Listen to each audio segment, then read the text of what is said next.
کہ اس میں اس آیے کا ذکر ہو کہ وہ یہ اس مقام پہ نازل ہوئی اور آیے میں ذکر ہو، تو اسے پتہ چل جاتا ہے کہ یہ یہاں پہ نازل ہوا۔ اگر اس طرح کی بات نہیں ہے تو پھر وہ صرف اور صرف حدیث سے پتہ چل جاتا ہے۔ اگر خود آیا میں مذکور نہیں ہے کہ یہ آیا کہاں پہ نازل ہوئی ہے تو پھر وہ صرف تاریخ سے پتہ چلے گا، روایت سے پتہ چلے گا۔ شان نزول یہ اجتہاد کی بات تو نہیں ہے کہ آپ اپنے اندازے سے کہنا کہ یہ فلان جگہ پہ میرے بغیر حدیث بغیر کسی چیز کے صرف متن آیا کو دیکھ کر کہنے فلان جگہ پہ نازل ہوئی۔ اگر یہ کہہ بھی دے نا، یہ صرف ایک احتمال کے طور پہ آپ کہہ سکتے ہیں، یقین پہ اس کے ساتھ نہیں کہہ سکتے کہ آیا وہاں پہ نازل ہوئی ہے۔ آپ کہہ سکتے ہیں اس کے متن سے مجھے یہ اندازہ ہوتا ہے کہ ہو سکتا ہے یہ مکے میں نازل ہوئی ہے یا ہجرت کے وقت نازل ہوئی یا فلان وقت، لیکن یہ کوئی شخص 100% اس کا ادعا نہیں کر سکتا، اور جو کہتا ہے 100% وہ بیوقوف ہے، کیونکہ اس میں بہت سارے تاریخ میں احتمالات ہو سکتے ہیں۔ آپ کے ذہن میں آ رہا ہے کہ یہاں پہ نازل ہو سکتا ہے، کسی اور موقع پہ نازل ہوا ہے جو آپ کو نہیں پتا، تو اس کا جو ڈیفینیٹلی پتہ چل جاتا ہے شان نزول کہ آیا کہاں پہ نازل ہوئی ہے، وہ ایک ہی طریقہ ہے اس کا، وہ ہے حدیث شریف سے، روایت سے، کہ روایت ہو صحیح طریقے سے کہ یہ آیا اس فلانی شخص کی شان میں یا فلانی مقام پر نازل ہوا ہے۔ اس کا کوئی دوسرا طریقہ کار نہیں ہے۔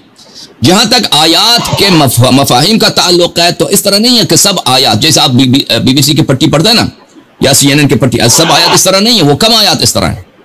اکثر آیات میں بہت سارے احتمالات ہوتے ہیں، اکثر آیات میں آپ یہ ایک بیوقوفی والی بات ہے نا، عام آدمی کو تو پتہ نہیں چلتا۔ میں جب قرآن ترجمہ کروں تو ایک ہی ترجمہ پیش کرتا ہوں، حالانکہ اسی آیت کے 5 مختلف ترجمے ہو سکتے ہیں، مختلف ترجمے ہو سکتے ہیں، اور ایک دوسرے ترجمے کے سے متفاوت ہوگا، معنی بھی بدل جائے گا، اور کوئی بھی نہیں کہہ سکتا کہ معنی بظاہر غلط ہے، نہیں، وہ یہ بھی ہو سکتا ہے، یہ بھی ہو سکتا ہے۔ اب کون سا معنی مقصود ہے؟ اگر اس کے لیے ہمیں دلیل کی ضرورت ہوتی ہے۔ یہ اب ایک عبارت آ جائے ہمارے پاس، شاعر کا ایک شعر آ جائے، فرض کریں قرآن کو چھوڑ دیں، شاعر کا ایک شعر آ جائے یا کسی سیاستدان کا جملے آ جائیں کہ یہ ایک ہی عبارت ہے، ایک ہی جملے ہیں، اس کے 2-3 مختلف مقصود ہو سکتے ہیں، تو اس کو تو کوئی نہیں کہہ سکتا اس کا، اگر ہمارے پاس کوئی دوسرا دلیل خارج سے نہ ہو کہ اس کا مقصود یہ ہے، الف ہے بے نہیں ہے، یا بے ہے جیم نہیں ہے، اگر کوئی دلیل نہیں ہے تو ہم تو نہیں کہہ سکتے بھئی، ہم کہیں گے یہ ہمارے لیے مبہم ہے، ہمارے لیے ابہام، پردہ ابہام میں ہے، جب تک ہمارے پاس دلیل نہ آ جائے کہ اس کا مقصد کیا ہے تو اس وقت تک ہم ساکت رہیں گے۔ بھائی اس آدمی سے بات کریں، سیاستدان سے، اس نے کیا کہا، اسی قرآن کے سب آیات، یہ کہنا کہ سب آیات محکمات ہیں تو اس کو دیکھ کے ہمیں پتہ چل جاتا ہے کہ اس کے معنی کیا ہے، یہ ایک بیوقوف آدمی کی بات ہے جو قرآن کو نہیں جانتا، یا وہ شخص ہے جو جانتا ہے لیکن لوگوں کو بیوقوف بنانے کی فکر میں ہے۔ قرآن کے سب آیات، اغلب آیات قرآن مجید کے، آپ تفاسیر اٹھا کے دیکھیں، تفسیر فخر رازی اٹھا کے دیکھیں، تفسیر طبری اٹھا کے دیکھیں، ہر آیت کے ذیل میں مختلف اقوال ہیں، اور یہ اقوال جو ہیں یہ ایسے نہیں تھے کہ الو تھے، یہ لوگ، یہ پاگل لوگ تھے، یہ مفسر تھے، یہ بڑے بڑے صاحب علم تھے اپنے زمانے کے، اور انہوں نے اس طرح تفسیر کی، دوسرے نے اختلاف کیا، دوسری تفسیر کیا۔ اب اگر آیت اس طرح صریح ہے، دیکھیں آیت اگر صریح ہے، نص ہے، وہ کسی دوسرے معنی کا متحمل نہیں ہو سکتا، احتمال ایک ہی ہے اس کے معنی، تو یہ تو کوئی پاگل ہی کہے گا کہ اس آیت کا مطلب یہ نہیں ہے، وہ تو ہم تو نہیں کہتے کہ تم اس آیت کو نہیں سمجھتے، اس وہ تفسیر بالرائے بھی نہیں ہے، اس میں اجتہاد وغیرہ آپ نے کیا ہی نہیں، آیت یہ کہہ رہا ہے قل هو اللہ احد، اللہ ایک ہے، اللہ یکتا ہے، اللہ کے کوئی شریک نہیں، یہ بات واضح ہے۔ لیکن اگر آیت اس طرح نہیں ہے، آیت کے مختلف معنی ہو سکتے ہیں، تو یہ اس کا فیصلہ کون کرے گا؟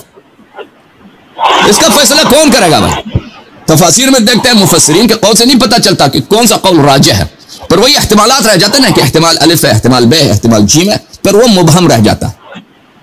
مبہم۔ تو یہاں پہ فیصلہ کون کرے گا؟ اللہ تعالیٰ کی کتاب آئی ہے نا، اللہ تعالیٰ کی جو کتاب آئی، اس طرح تو نہیں آئی کہ کتاب اسی طرح آئی ہو، جیسے پرچی میں لکھی ہوئی ہو یا کسی ٹیبلٹ میں لکھی ہوئی ہو، جیسے حضرت موسیٰ علیہ السلام پہ الواح یعنی ٹیبلٹس، تختیاں آئی تھیں، اس طرح تو نہیں آئی۔ یہ کتاب رسول پاک صلی اللہ علیہ وسلم لے کر آئے، پہلے ان کے سینے اقدس پہ نازل ہوئی ہے، معلم پہلے آیا ہے، معلم پہلے آیا ہے قرآن سے، معلم مقدم ہے قرآن پر، اور وہ جو قرآن آتا رہا اس نے سکھایا ہے، اس نے تفسیر کیا، اس نے علم دیا قرآن کا۔ اب یہ الگ بات ہے کہ مسلمانوں نے وہ علم ضائع کر دیا، یہ الگ بات ہے۔ لہٰذا ہمیں وہ آیات قرآن کی کہ اس میں اللہ تعالیٰ اس آیت میں کیا فرماتا ہے، وہ بلا شک بلا ریب، اس کے لیے ایک ایسے وسیلے کی ضرورت ہے کہ وہ وسیلہ بالکل 100% ہمیں بتا دے، بغیر کسی احتمال کے، بغیر اس کا قول حجت ہو کہ وہ بتا دے کہ ہمیں قرآن کا مقصود مفہوم کیا ہے اس آیت کے متعلق۔ رسول پاک صلی اللہ علیہ وسلم وہ اگر بتائے تو فصل خطاب ہے،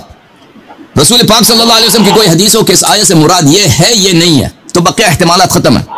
اس کے علاوہ وہ کون ہے؟ رسول پاک صلی اللہ علیہ وسلم نے اپنے بعد ایسی ہستیاں چھوڑی ہیں جن کے متعلق انہوں نے کہا کہ یہ قرآن سے کبھی الگ نہیں ہوں گے، قرآن ان سے کبھی الگ نہیں ہوں گے، وہ کبھی آپ کو گمراہ نہیں کریں گے، اور وہ ائمہ اطہار علیہ السلام اہل بیت ابرار علیہ السلام۔ تو پہلی بات یہ ہے کہ قرآن کافی ہے، حسبنا کتاب، ہم پوری قرآن کو سمجھتے ہیں، یہ نہایت بیوقوفانہ بات ہے۔ قرآن سے زیادہ اجنبی انسان کے ذہن سے کوئی کتاب ہے ہی نہیں، کیونکہ قرآن کے اکثر آیات ایسے ہیں کہ اس کے مختلف معانی ہو سکتے ہیں۔ اس کے لیے ہمیں ضرورت ہے وَيُعَلِّمُهُمُ الْكِتَابَ وَالْحِكْمَةَ۔ رسول پاک اس زمانے میں جو عرب تھے نا، انجینئر مرزا صاحب کو عربی کہاں آتی ہے؟ وہ تو ترجمے پڑھ کے فلانے نے کیا کہا، فلانے نے وہ ملا کے وہ اس سے کچھ اندازہ کر لیتے ہیں کہ آیا کا ترجمہ کیا ہے۔ اس زمانے میں تو کسی کو عربی کی ترجمے کی ضرورت نہیں تھی، وہ تو افصح الناس تھے۔ ابھی جو لوگ عربی بولتے ہیں نا عرب ملکوں میں، ان کی عربی بہت غلط ہے،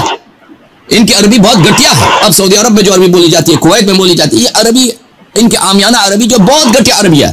رسول پاک صلی اللہ علیہ وسلم کے زمانے میں جو عربی بولی جاتی تھی نا، نہایت اعلیٰ قسم کے، مثلا فرض کریں پشاور میں جو اردو بولی جاتی ہے اور اس کا مقابلہ کریں